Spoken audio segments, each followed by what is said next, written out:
versículos de número 21. Depois leremos o versículo 33, 34 e 35. Capítulo 37, versículo 21.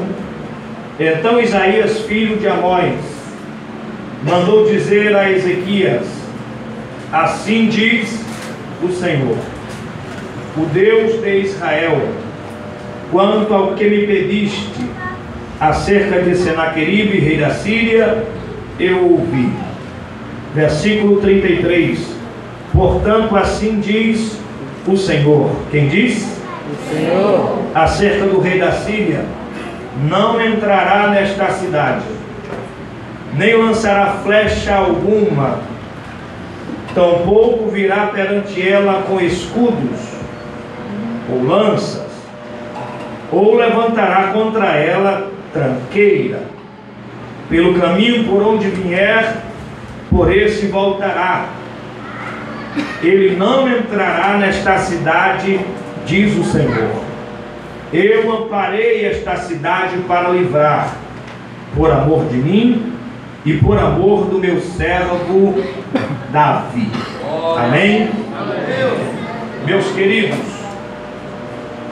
estava falando com Deus, e desde o dia que fechamos o acordo de estarmos aqui, eu comecei a orar pedindo a Deus uma palavra. O pastor me salientou que a igreja estava em uma campanha intensa, lutando com Deus para receber milagres e vitórias. E o Senhor Deus confortou meu coração dentro deste texto que fala sobre a história do povo de Jerusalém. Para que os irmãos entendam bem, o povo de Jerusalém viveu 2 períodos na sua história. Um período nós chamamos de Reino Unido, que inicia-se de Saul, se estende a Davi e passa por Salomão.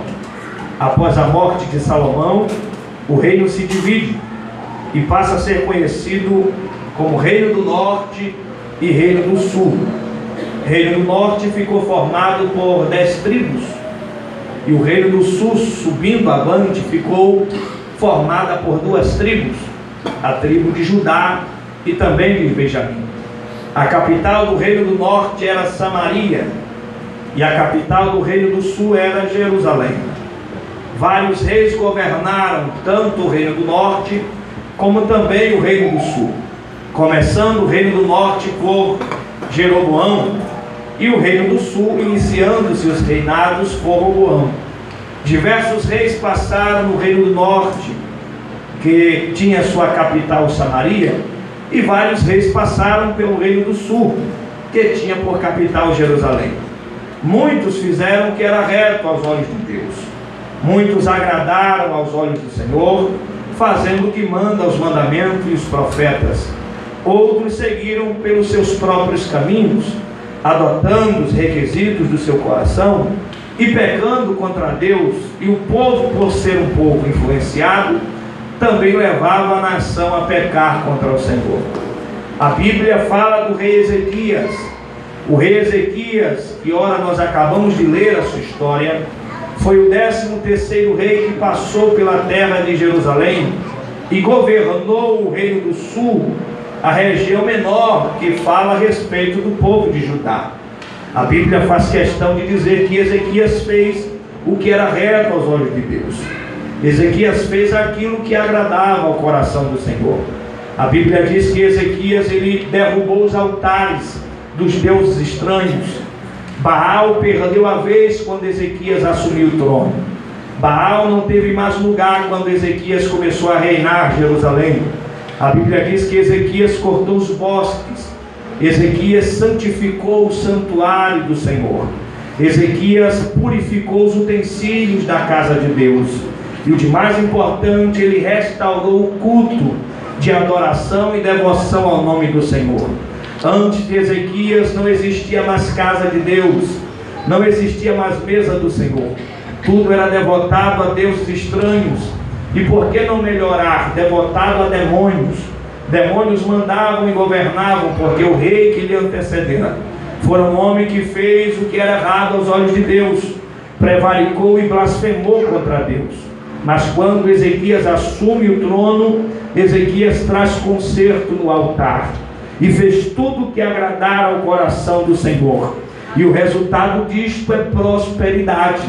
Ezequias passou a prosperar, Ezequias passou a crescer, Ezequias passou a multiplicar em Jerusalém. A Bíblia fala também de um rei chamado Senaqueribe. Senaqueribe é filho de Zargão II, um homem perverso, truculento, que no seu coração não sabia o que era piedade, nem muito menos misericórdia. Senaqueribe tinha um exército poderoso, era um exército considerado infalível. Quando o povo ou as vizinhanças da Síria ouvia falar que Senaqueribe estava com rumores de guerras, eles saíam de antemão na frente, pedindo piedade, pedindo bondade e misericórdia, para que Senaqueribe não viesse devastar as suas terras, destruir e assassinar as suas famílias. Existia naquela época no mínimo 3 potências mundiais. Uma era chamada de Assíria, a qual no governo estava Senaqueribe. A outra era chamada de Egito, e a terceira potência era a Babilônia. Mas nenhuma destas duas alcançava a força e a velocidade que a Síria tinha naquela época. Os assírios eram temidos, os assírios eram valentes, os assírios eram bons de guerra, de batalha. Senaqueribe olhou para o reino do norte e disse: vamos sitiar e invadir o reino do norte. Entraram em Israel, devastaram todas as cidades, destruíram povos e assassinaram judeus que outrora eram devotadores de Jeová.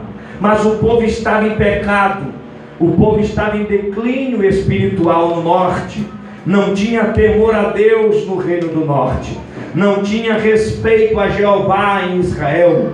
Então Deus permitiu, por punição e castigo, que Senaqueribe entrasse no reino do norte, destruísse, violasse, sacasse tudo que o povo tinha naquela época. Senaqueribe destruiu, humilhou o povo de Israel.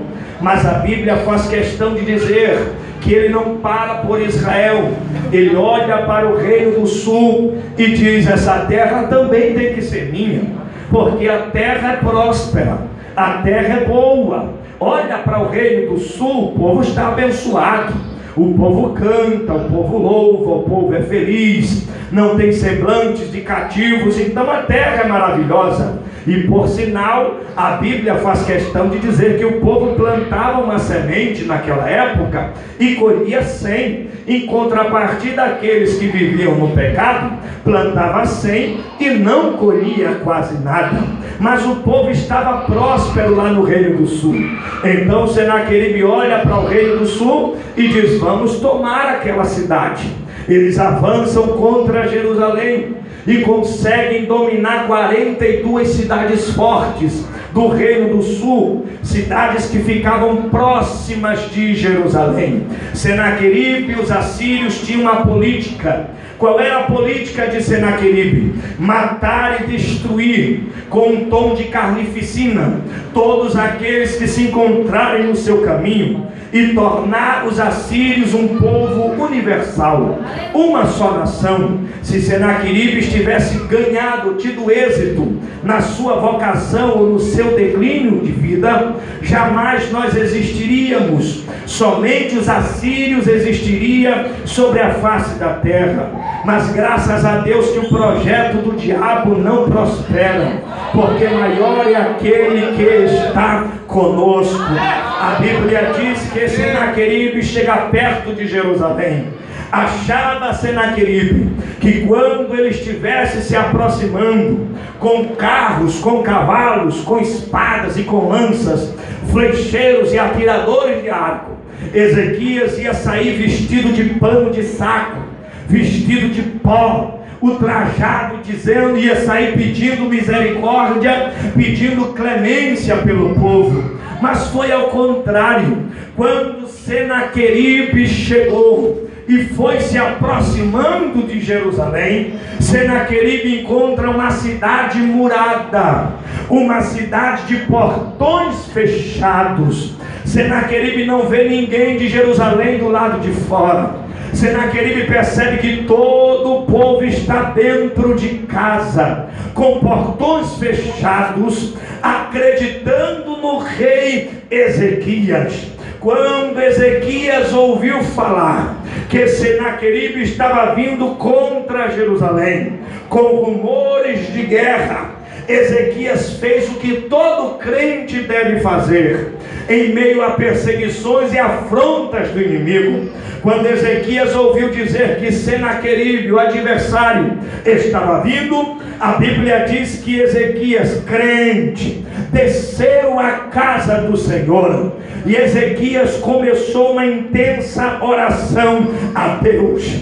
Não dá para decorar a oração de Ezequias, porque a oração deste homem foi uma oração muito grande, com inúmeras palavras para Deus. Ezequias não foi repetitivo em palavras na sua oração, ele foi preciso, ele foi conciso, ele foi objetivo, ele foi determinante na sua oração. Mas Ezequias teve 3 palavras, teve uma palavra que ele repetiu por 3 vezes. Uma palavra na sua oração ele repetiu por 3 vezes. Por 3 vezes Ezequias olhou para Deus dentro do templo e disse: Deus, ouve as palavras de Senaqueribe contra nós, ouve a minha oração e vê o que Senaqueribe está dizendo.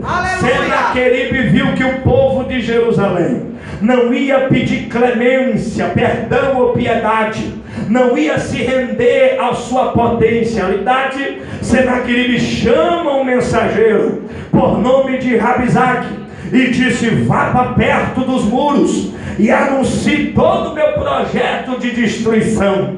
Rabizaque se aproxima dos muros de Jerusalém e começa a gritar em alta voz: saiam para fora, moradores de Jerusalém, se entregue ao grande rei Senaqueribe, porventura ele terá piedade de vós.